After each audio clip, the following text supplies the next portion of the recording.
So moving through the calculus of parametric curves, we come now to the formulas for the arc length, speed, and surface area. So the two most important of these actually are arc length and speed. I don't want to spend a lot of time on surface area because we don't. There's not that much use of finding the surface of revolution of a curve defined parametrically. The important point about arc length and speed, I'm going to do an example where we actually find the arc length and the speed of a curve, but the important point about these is really to understand where they come from. So what you'll see is that the arc length formula actually looks very much like the arc length formula for a function. The only difference is that this term under the square root sign for a function was 1 plus f prime squared. And here we have x prime of t squared plus y prime of t squared under the square root sign. And then if you look at the formula for speed, you'll see that it actually is that same square root term, just without any sort of integral or dt in front of it. So let me show you where this all comes from. First of all, let me go over the arc length formula. So let's suppose that I have a curve. I'm going to draw it let's draw it like that. There we go. So this is going to be A, and this is going to be B. So recall that what we did when we found the arc length of a curve was we were really adding up a whole bunch of hypotenuses, and I made this argument as to why the 1 plus f prime of x squared term really gave you the length of a hypotenuse. So let's suppose that we draw in one little triangle like this. So we're going to add up hypotenuses and along this curve as we go from A. I should point out that this is t equals A, t equals B. Those are not x values, even though I've put them on the x-axis.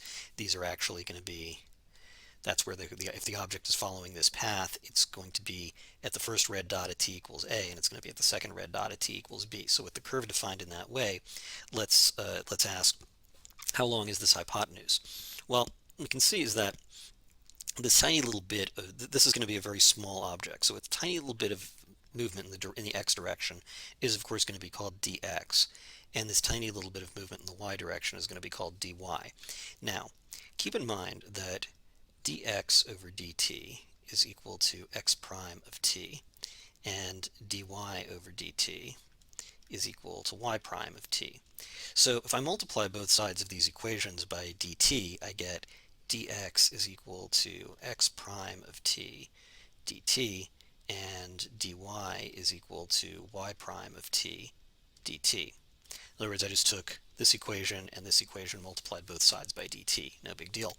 So if that's the case, go back to this triangle here. What we have is a right triangle where its legs are of length dx and dy. So what that means is that the hypotenuse is going to have length square root of dx squared plus dy squared. But look how we've rewritten dx and dy in terms of x prime of t dt and y prime of t dt. So what that means is that the length of the hypotenuse, I'll just abbreviate it hyp, is going to be the square root of dx squared, which is x prime of t dt squared, plus dy squared, which coming over here is y prime of t dt squared. We can do a little simplification, and that becomes x prime of t squared dt squared plus y prime of t squared dt squared.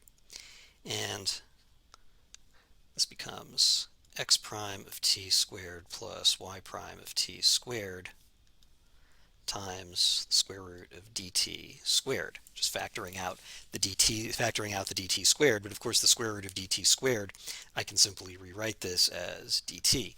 So we see now that the length of this hypotenuse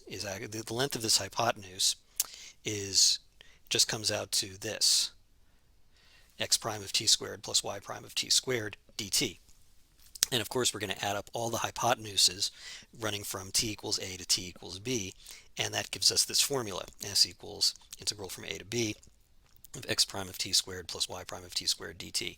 So that's kind of the explanation as to why this formula works for the arc length from t equals a to t equals b.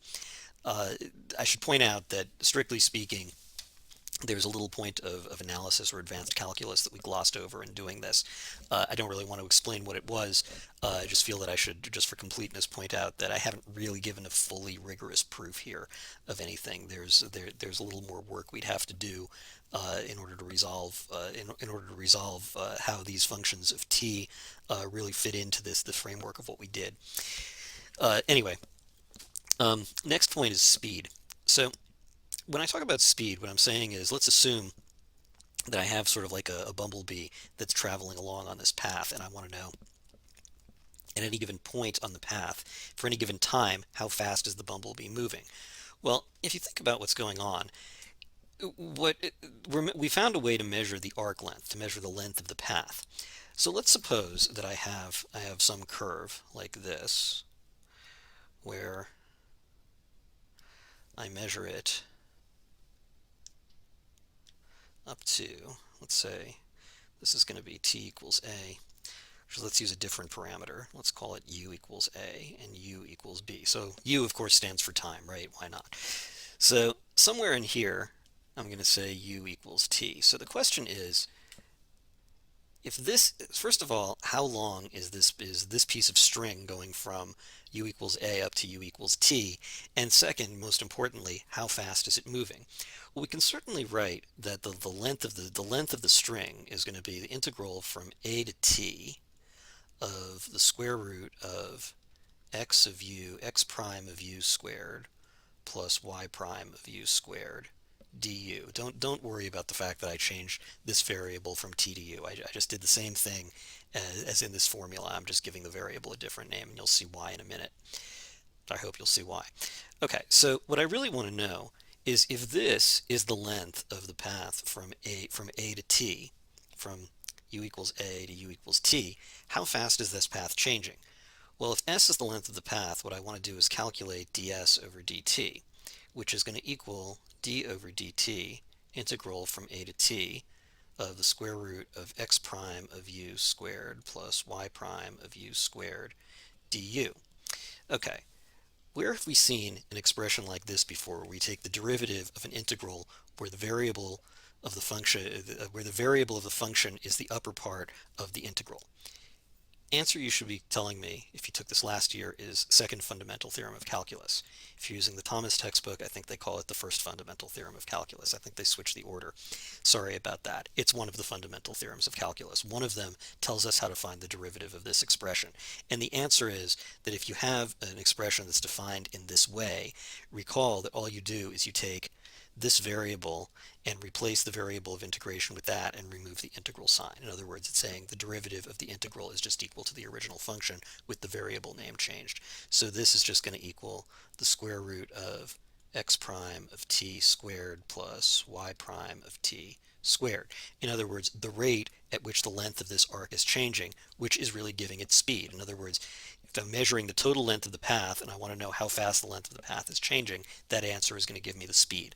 So I've used the second, first, whichever textbook you're using, fundamental theorem of calculus to calculate that from the arc length. And now you can see why I changed the variable to u, because I wanted the end answer to come out to a variable of t. If this sounds vaguely familiar but you don't remember it, you may want to go back and look at the section on the fundamental theorem of calculus, and hopefully it'll jog your memory as to why this works. So that's the explanation of why the speed formula is what it is.